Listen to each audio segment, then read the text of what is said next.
O Brasil corre sim risco de uma intervenção militar dos Estados Unidos. Depois de, no final de semana, uma convenção feita pelos Estados Unidos em conjunto com nações latino-americanas que têm um alinhamento ideológico mais próximo do governo Trump, o acordo chamado de Shield of America, ou seja, o escudo das Américas, foi designado que o Brasil está prestes a ter duas organizações classificadas como organizações terroristas.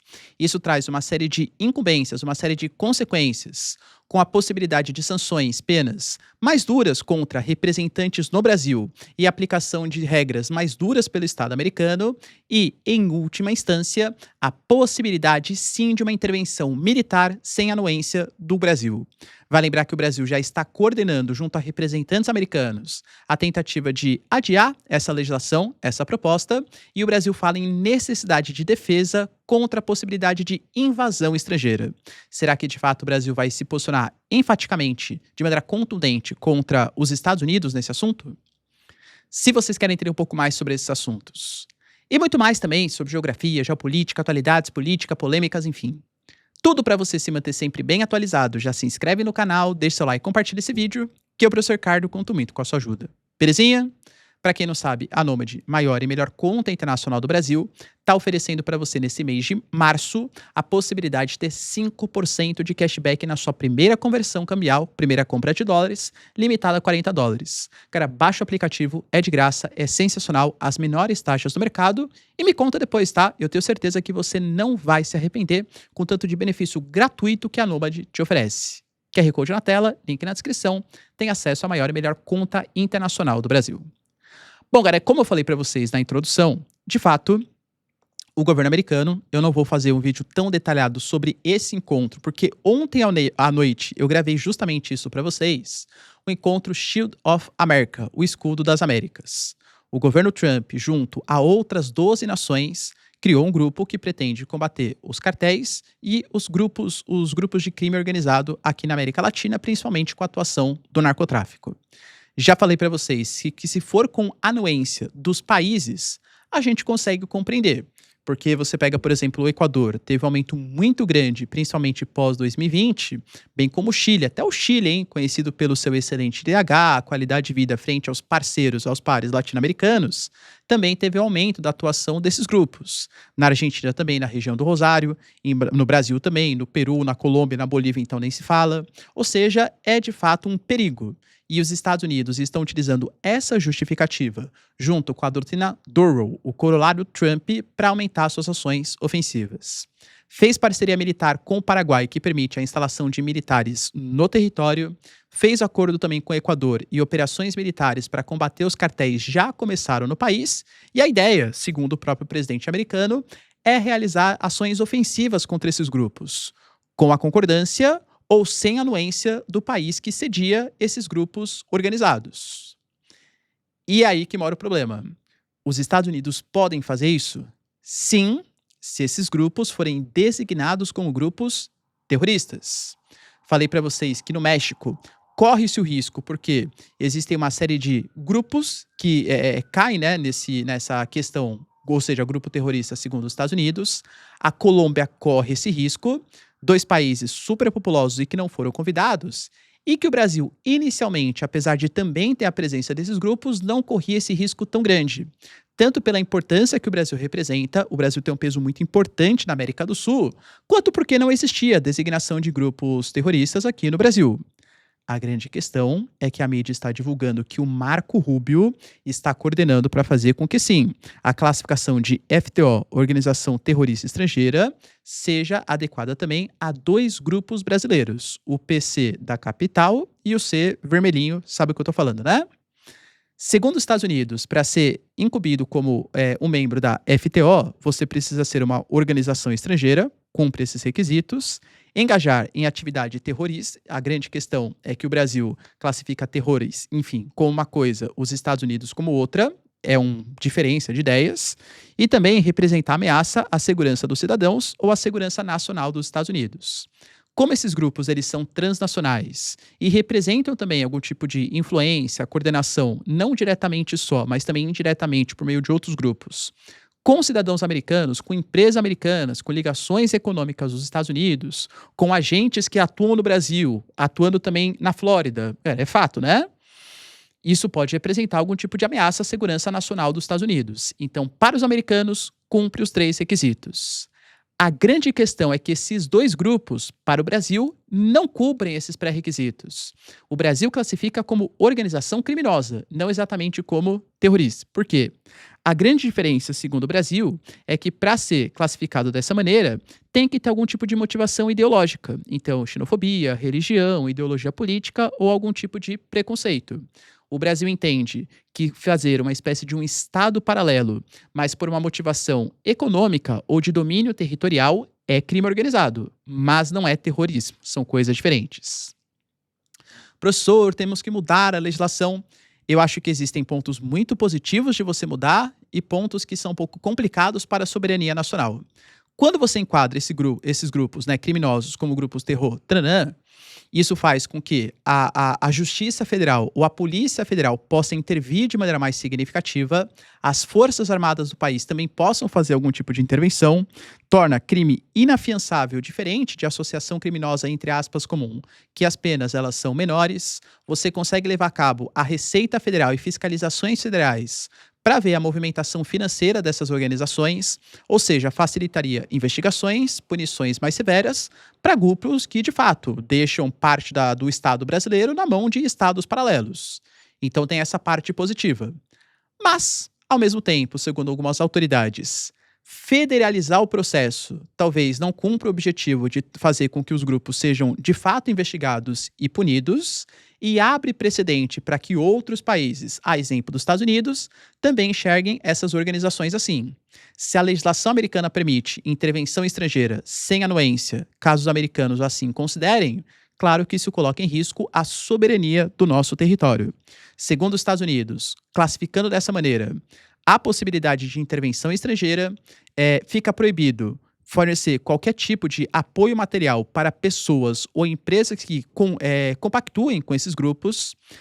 Membros e empresas que compactuem viram espécies de párias internacionais, o sistema financeiro fica completamente bloqueado, bens, ativos, mais ou menos como se fosse uma lei Magnitsky aplicada, né? Só que, claro, por motivações diferentes. E os membros podem ter os seus vistos negados, ou qualquer pessoa que tem relação com esses grupos. Ou seja, os americanos também podem bloquear bens. E penso eu que contra esses grupos, um sufoco econômico com sanções internacionais, dificuldade de investigações, pode ser a medida mais eficiente, desde que você respeite a soberania do país, ainda mais um país tão relevante como o Brasil. O México, se o Brasil se sente ameaçado, eu diria que o México ainda mais, porque ali a questão de um narcoestado é muito forte, mais forte do que no Brasil, por incrível que pareça. A gente teve o caso recente, né, do cartel Jalisco Nova Geração, viu o caos que se transformou o norte do país, né? Aliás, que se transformou o país ao sul dos Estados Unidos. A Cláudia Sheinbaum, por exemplo, falou que disse não muitas vezes e orgulhosamente que a presidente do México vai dizer não novamente. Não autorizaremos o exército americano a entrar no nosso território. E, aliás, falou que se for pela inteligência dos Estados Unidos, ajuda, quer ajuda dos Estados Unidos. Mas que os Estados Unidos primeiro têm que pensar em como também parar de colaborar para que esses grupos se fortaleçam no país. Professor, mas os Estados Unidos fortalecem esses grupos? A Cláudia Sheinbaum disse que de duas maneiras. Primeiro, com a entrada de armas, cerca de 75% das armas que esses grupos utilizam vêm do território americano a partir de contrabando. Os americanos poderiam fiscalizar melhor as suas fronteiras e também tentando desenvolver políticas públicas para a redução do consumo, segundo a Cláudia Sheinbaum, porque o principal mercado consumidor e que fortalece esses grupos, é claro, é a sociedade americana, né? Então fica aí trocas, multas de acusações. Lembrando que a Cláudia Sheinbaum vinha conseguindo resultados muito lentos, mas positivos em relação ao fentanil, em relação a outros opioides entorpecentes que entravam nos Estados Unidos. O Brasil está tentando se mobilizar. O Mauro Vieira, que é o nosso chanceler, já telefonou para o Marco Rubio e ouviu que a resposta está avançada no sentido positivo e que deve ser levado ao Congresso em um futuro próximo. Lembrando que o Brasil ele já tem um acordo de cooperação com os Estados Unidos que foi ratificado desde o final do ano passado e comecinho desse ano. O próprio Haddad garantiu que já mandou documentos, informações, inteligência para combate ao crime organizado brasileiro e americano. Nesse acordo está previsto o combate a facções, o rastreio de dinheiro, o envio de documentos, revistas de cargas em aeroportos. Ou seja, já existe uma disposição aparentemente do Brasil em combater esses grupos. Por isso, segundo o Brasil, não justificaria essa medida.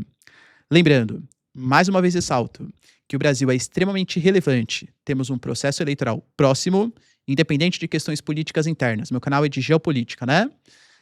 O Brasil hoje é membro dos BRICS, o Brasil tem a China como maior parceiro comercial. Houve acusações que existem bases militares secretas chinesas atuando na Bahia, que existe também em Aguiar, na Paraíba, possíveis ingerências chinesas de espionagem contra o território americano.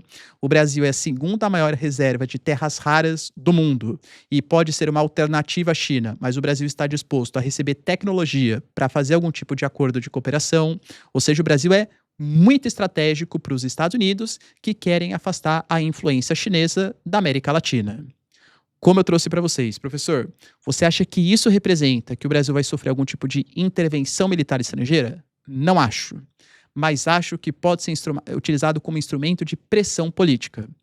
O Brasil tem dois grupos aqui que são associados ao que a gente considera como terrorismo.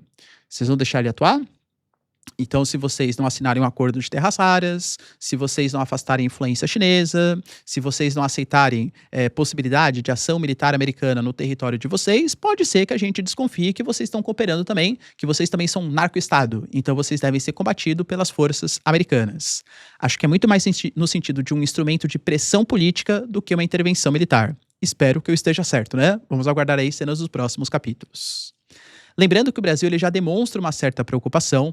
Houve, por exemplo, o Alexandre Silveira, nosso ministro das Minas e Energia, falando que o Brasil deveria desenvolver uma arma nuclear. Lembrando que o Brasil não pode, tanto do ponto de vista constitucional, quanto do ponto de vista de ser um signatário do TNP, um Tratado de Não Proliferação de Armas Nucleares. Fernando Henrique Cardoso, que assinou pra gente. Faço também, às vezes, de confessar para vocês que o direito internacional cada vez menos tem relevância, mas enfim, né, o Brasil ele se coloca como um país que respeita os princípios, os tratados internacionais, e o Brasil se pronunciou hoje junto à África do Sul. Cyril Ramaphosa, né, Lula e Cyril Ramaphosa estavam reunidos. O Lula falou que na América do Sul, o Brasil é da paz. Todos os países são. Não temos armas nucleares, nossos drones são para agricultura, ciência e tecnologia e não para guerra. Então, pensamos na defesa como dissuasão. Não sei se o companheiro Ramaphosa percebe que se a gente não se preparar para a defesa, qualquer dia alguém vai sim invadir a gente. Isso é algo que nós dois temos necessidades e juntar o nosso potencial, Brasil e África do Sul, para fazer juntos. Sem depender dos senhores da guerra, é o que precisa. Nós precisamos nos convencer que ninguém vai ajudar a gente. Já teremos reuniões com ministros da defesa do Brasil e da África do Sul para tratar de uma defesa conjunta. Acho as palavras bonitas, bonitas mesmo. Acho que o Brasil tem que pensar na sua própria defesa. Dissuasão militar é essencial para um país tão rico em riquezas minerais naturais como o Brasil, mas acho que muitas vezes as falas não correspondem aos fatos. E deixo só para a gente finalizar o vídeo, o caso da Vibras, uma empresa brasileira responsável por grande produção de tecnologia militar, que está atravessando uma crise econômica seríssima há anos. O Brasil não faz questão de estatizar e nem mesmo conceder alguns benefícios fiscais, incentivos para uma indústria militar de defesa que está à beira da falência no nosso território. Vai falar de fazer parceria com a África do Sul, quando a gente não respeita nem as nossas empresas internas? Que bom que o governo agora está olhando para esse princípio. Espero que o Brasil perceba a importância, né, da defesa, como também um elemento importante para a consolidação de um Estado nacional soberano. Será que vai rolar? Deixa aí nos comentários, quero saber sua opinião. No mais, se vocês curtiram o vídeo, tamo junto, beijos, abraços e tchau, tchau.